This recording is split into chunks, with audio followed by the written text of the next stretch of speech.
জঙ্গলের নাম ছিল লরেন্স ভ্যালি, কিন্তু স্থানীয়রা একে ডাকত নিশ্চুপ জঙ্গল বলে। আমি নিধি, আমি, রনি, সায়ক, তানিয়া, রাহুল আর অর্ক, আমরা 6 বন্ধু। আমরা 6 জন মিলে ঠিক করেছিলাম এই উইকেন্ডে একটু অ্যাডভেঞ্চার করব। কিন্তু অ্যাডভেঞ্চার যে এভাবে বিভীষিকায় রূপ নেবে তা আমরা কেউ কল্পনাও করিনি। বিকেল 5টা নাগাদ যখন আমরা জঙ্গলের ভেতরে তাঁবু গাড়ছিলাম, তখনই অর্ক লক্ষ্য করল আমাদের চারপাশের পাখিরা হঠাৎ চুপ হয়ে গেছে। জঙ্গল মানে ঝিঝি পোকার ডাক বা পাখির কিচিরমিচির, কিন্তু সেখানে ছিল এক অস্বাভাবিক নিস্তব্ধতা।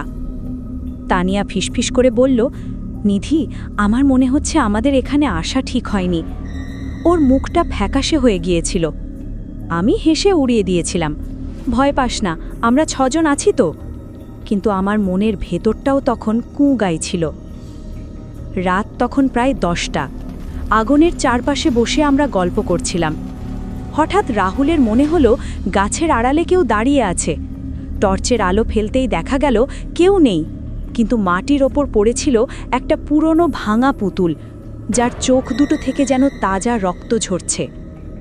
রাহুল পুতুলটা তুলতেই ঝোপের আড়াল থেকে একটা অদ্ভুত হাসির শব্দ ভেসে এলো।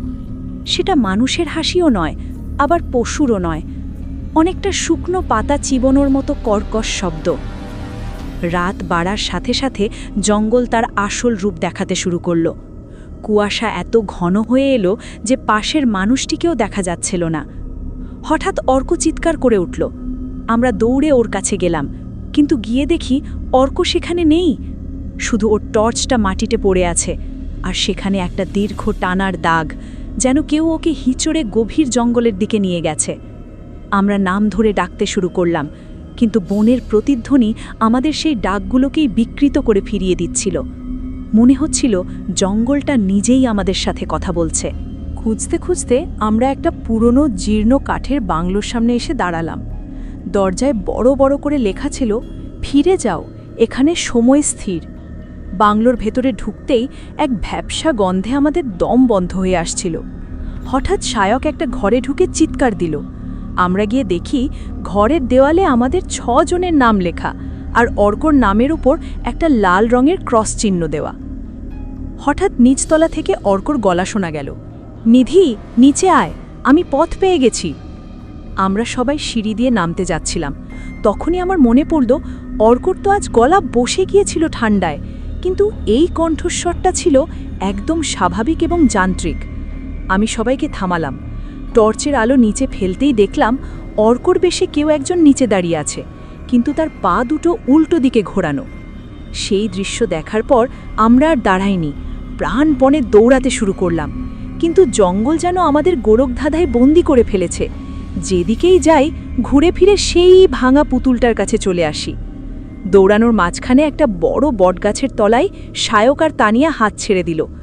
আমরা পিছু ফিরে তাকাতেই দেখলাম তারা নেই, শুধু গাছের ওপর থেকে তাদের কাটা হাতের চুড়িগুলো মাটিতে ঝনঝন করে পড়ে গেল। আমি, রনি আর রাহুল যখন ক্লান্ত হয়ে বসে পড়েছি, তখন দেখলাম কুয়াশার ভেতর থেকে লম্বা এক ছায়া আমাদের দিকে এগিয়ে আসছে। তার হাতে একটা পুরনো কুঠার। রনি চিৎকার করে বলল, দৌড়াও নিধি, থামবে না। আমি তখন নিজের অস্তিত্বের শেষ শক্তিটুকু দিয়ে দৌড়াতে শুরু করলাম। পায়ের তলায় শুকনো ডাল ভাঙার মটমট শব্দ, আর পেছনে সেই কুঠার ঘষার কর্কশ আওয়াজ। মনে হচ্ছিল যমরাজ নিজেই আমার ঘাড়ের ওপর নিঃশ্বাস ফেলছেন। রনি আমার ঠিক পেছনেই ছিল। কুয়াশার চাদর এত ঘন হয়ে এলো যে আমি নিজের হাতটাও দেখতে পাচ্ছিলাম না। হঠাৎ একটা প্রচণ্ড আর্তনাদ শুনলাম, রনি, রনি, কোথায় তুই? পেছন থেকে কোনো মানুষের উত্তর এলো না, শুধু ভেসে এলো একটা ভারী কিছু মাটিতে টেনে নিয়ে যাওয়ার শব্দ। আমি টর্চটা ঘোরাতেই আতঙ্কে আমার চিৎকার আটকে গেল। রনি একটা গাছের ডালে ঝুলে আছে, কিন্তু ওর শরীরটা যেন কেউ মোমের মতো গলিয়ে ফেলেছে। ওর চোখগুলো কোটর থেকে বেরিয়ে আমার দিকে তাকিয়ে আছে, আর মুখ দিয়ে ফিসফিস করে বলছে, পালা নিধি, ও আসছে। আমি আর টাকাতে পারলাম না। অন্ধের মতো দৌড়াতে দৌড়াতে একটা গর্তে আছাড় খেয়ে পড়লাম। ঠিক তখনই একটা শক্ত হাত আমার মুখ চেপে ধরল। ঠিক তখন আমার কানে ফিসফিসে কেউ বলল, চুপ, একদম কথা বলবি না। ভয়ে আমার হৃৎপিণ্ড বন্ধ হওয়ার জোগাড়, কিন্তু টর্চের ক্ষীণ আলোয় দেখলাম ওটা রাহুল। ওর কপাল দিয়ে রক্ত পড়ছে, জামা ছিঁড়ে একাকার। রাহুল কাঁপতে কাঁপতে বলল, নিধি, ওরা মানুষ নয়, এই জঙ্গলটা একটা জ্যান্ত কবরস্থান। যারা এখানে ঢোকে জঙ্গল তাদের শরীরের মাংস খেয়ে নেয় আর আত্মাকে বন্দি করে রাখে। আমরা দুজন একটা পাথরের খাঁজে লুকিয়ে থাকলাম। বাইরে তখন অদ্ভুত সব শব্দ, কখনো বাচ্চাদের কান্নার আওয়াজ, কখনো আবার আমাদেরই নিখোঁজ বন্ধুদের চেনা গলায় ডাক। শায়ক ডাকছে, নিধি, বের হয়ে আয়, আমি খুব একা। কিন্তু আমরা জানি ওটা শায়ক নয়। রাত ৩টে, যাকে বলে ডেভিলস আওয়ার। জঙ্গলের বাতাস হঠাৎ বরফের মতো ঠান্ডা হয়ে গেল। রাহুল ফিসফিস করে বলল, আমাদের ওই পুরনো কালভারটা পার হতে হবে, ওটা পার হলেই লোকালয়। আমরা হামাগুড়ি দিয়ে এগোতে শুরু করলাম। হঠাৎ দেখলাম রাস্তার মাঝখানে তানিয়া দাঁড়িয়ে আছে, ওর পিঠ আমাদের দিকে ফেরানো। তানিয়া? রাহুল অজান্তেই ডেকে উঠল। তানিয়া ধীরে ধীরে মাথাটা ঘোরালো, কিন্তু ওর ঘাড়টা ১৮০ ডিগ্রি ঘুরে গেল। শরীরটা আগের মতোই রয়ে গেল। ওর মুখে কোনো চামড়া নেই, শুধু মাংসপেশি আর দাঁতগুলো বেরিয়ে আছে। ও এক অদ্ভুত গলায় বলল, তোরা যাবি কোথায়? আমাদের সাথে থাকবি না? তানিয়া আমাদের দিকে ৪ হাত পায়ে পশুর মতো দৌড়ে আসতে লাগল। রাহুল ওর ব্যাগে থাকা ক্যাম্পিং কুঠারটা দিয়ে আঘাত করল। আমরা কোনো মতে ওখান থেকে ছিটকে বেরিয়ে এলাম। দৌড়াতে দৌড়াতে আমাদের ফুসফুস ফেটে যাওয়ার অবস্থা। পেছনে শত শত ছায়া যেন আমাদের তাড়া করছে। ঝোপঝাড়ের ভেতর থেকে হাজার হাজার হাত বেরিয়ে আমাদের পা ধরার চেষ্টা করছে। হঠাৎ দূরে একটা ঝাপসা আলো দেখতে পেলাম। ওটা কি হাইওয়ের ল্যাম্পপোস্ট? রাহুল আমার হাত ধরে টেনে নিয়ে চলল। চারপাশের কুয়াশা তখন গাঢ় রক্তবর্ণ ধারণ করেছে। পেছনে সেই হাজার হাজার অশরীরী পায়ের শব্দ ক্রমশ এগিয়ে আসছে। আরেকটু নিধি, আরেকটু। রাহুলের গলার স্বরটা হঠাৎ ফেটে যাওয়া বাঁশির মতো শোনাল। আমরা হাইওয়ের একদম কাছাকাছি। রাস্তার ল্যাম্পপোস্টের হলুদ আলোটা কুয়াশার ভেতরে ঝাপসা দেখা যাচ্ছে। আমি ভাবলাম আর মাত্র কয়েক কদম, তারপরই আমরা নিরাপদ। কিন্তু ঠিক তখনই একটা হিম শীতল হাওয়া আমাদের চারপাশটা ঘিরে ধরল। আমি দৌড়াতে দৌড়াতে হঠাৎ খেয়াল করলাম রাহুলের হাতটা আমার হাতের কবজিটাকে পিষে ফেলছে। ব্যথায় আমি চিৎকার করে উঠলাম, রাহুল, হাত ছাড়, লাগছে। রাহুল থামল না। ও দৌড়াতে দৌড়াতে ঘাড় না ঘুরিয়েই বলল, নিধি, আমরা কি সত্যিই ফিরছি, নাকি ওরাই আমাদের নিয়ে যাচ্ছে? ওর গলার স্বরটা এবার আর রাহুলের মতো নেই। ওটা রনি, শায়ক আর তানিয়ার গলার একটা অদ্ভুত মিশ্রণ। আমি জোর করে ওর হাতটা ঝটকা দিয়ে ছাড়িয়ে নিতেই রাহুল ঘুরে দাঁড়ালো। ল্যাম্পপোস্টের আবছা আলোয় দেখলাম রাহুলের জায়গায় দাঁড়িয়ে আছে এক বিভৎস অবয়ব।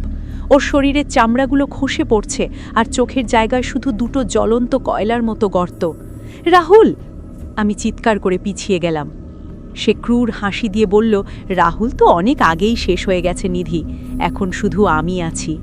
ওর শরীরের ভেতর থেকে একটা কালো ধোঁয়া বেরিয়ে এলো, যা মুহূর্তের মধ্যে ওকে গ্রাস করে নিল। ও মাটির সাথে মিশে গেল, আর সেখানে পড়ে রইল শুধু রাহুলের সেই ছেঁড়া জ্যাকেটটা। এখন আমি সম্পূর্ণ একা। পেছনে সেই অভিশপ্ত জঙ্গল আর সামনে জনমানবহীন হাইওয়ে। আমি রাস্তার মাঝখানে দাঁড়িয়ে কাঁপছি। হঠাৎ কুয়াশার ভেতর থেকে 5টা ছায়া ধীর পায়ে বেরিয়ে এলো। রনি, শায়ক, তানিয়া, অর্ক আর রাহুল। তারা কেউ কথা বলছে না, তাদের সবার মুখে একই রকমের একটা স্থির যান্ত্রিক হাসি। তারা আমাকে চারপাশ থেকে ঘিরে ধরল। তাদের পাগুলো মাটির ওপর পড়ছে না, তারা যেন বাতাসের ওপর ভাসছে। তানিয়া ওর সেই রক্তমাখা হাতটা বাড়িয়ে দিয়ে বলল, নিধি, আমাদের ছেড়ে যাস না, এখানে খুব শান্তি, এখানে সময় নেই, মৃত্যু নেই। আমি উল্টো দিকে ঘুরে প্রাণপণে হাইওয়ে ধরে দৌড়াতে শুরু করলাম। হঠাৎ দেখলাম দূরে একটা ট্রাকের হেডলাইট জ্বলছে। আমি রাস্তার মাঝখানে দাঁড়িয়ে হাত নাড়াতে শুরু করলাম, বাঁচান, আমাকে বাঁচান। ট্রাকটা আমার সামনে এসে সশব্দে ব্রেক কষল। ড্রাইভার জানালা দিয়ে মুখ বাড়িয়ে অবাক হয়ে তাকিয়ে আছে। আমি কোনো মতে ট্রাকের দরজায় ঝুলে পড়লাম। প্লিজ, গাড়ি চালান, ওরা আমাকে মেরে ফেলবে। ড্রাইভার আমাকে ভেতরে টেনে নিল। ট্রাকটা চলতে শুরু করলো। আমি হাঁপাচ্ছি, ঘামছি। আয়নায় দেখলাম সেই 5টা ছায়া রাস্তার মাঝখানে দাঁড়িয়ে আছে। তারা হাত নাড়ছে না, শুধু স্থির হয়ে দাঁড়িয়ে আমাকে চলে যেতে দেখছে। আমি স্বস্তির নিঃশ্বাস ফেলে ড্রাইভারের দিকে তাকালাম। ধন্যবাদ ভাইয়া, আপনি না থাকলে। আমার কথা মাঝপথে আটকে গেল। ড্রাইভারের দিকে তাকিয়ে আমার রক্ত হিম হয়ে গেল।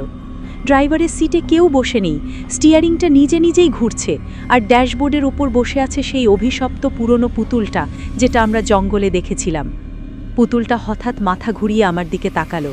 ওর সেই ভাঙা চোখ দুটো থেকে রক্ত গড়িয়ে পড়ছে। ও একটা খিলখিল শব্দে হেসে উঠল, যা আমার কানে তীরের মতো বিঁধল। পরদিন সকালে পুলিশ হাইওয়ের পাশে উল্টে যাওয়া একটা ট্রাক উদ্ধার করে। ট্রাকের ভেতরে কোনো ড্রাইভার ছিল না, শুধু আমি পেছনের দিকে সংজ্ঞাহীন অবস্থায় পড়েছিলাম। ডাক্তাররা আমাকে সুস্থ করে তুললেন, কিন্তু আমার সেই 5 জন বন্ধু, তাদের আর কোনো দিন খুঁজে পাওয়া যায়নি। পুলিশ অনেক তল্লাশি করেছে, কিন্তু রাহুল বা বাকিদের কোনো চিহ্ন পাওয়া যায়নি। ডাক্তাররা বলছেন আমি কোনো মাস হ্যালুসিনেশন বা কোনো বিষাক্ত গ্যাসের কবলে পড়েছিলাম। কিন্তু আমি জানি সত্যটা কি। আজ বাড়ি ফেরার 1 সপ্তাহ হয়ে গেছে। 6 বন্ধুর মধ্যে শুধু আমি একা বেঁচে ফিরেছি। কিন্তু জঙ্গলের সেই বিভীষিকা আজও শেষ হয়নি। আজও চোখ বন্ধ করলে সেই রাতের ঘটনা আমার চোখের সামনে ভেসে ওঠে। তো ভিউয়ার্সরা, আমার আজকের বলা গল্পটা আপনাদের কেমন লাগলো কমেন্ট করে জানাবেন। আর গল্পটা ভালো লাগলে লাইক করতে ভুলবেন না। আর এরকম আরও নতুন নতুন হাড়হিম করা ভূতের গল্প শুনতে চাইলে চ্যানেলটাকে সাবস্ক্রাইব করে নেবেন। Don't forget click the bell icon. তো ভিউয়ার্সরা, আজকের জন্য টাটা। দেখা হবে নতুন একটা হাড়হিম করা ভূতের গল্প নিয়ে।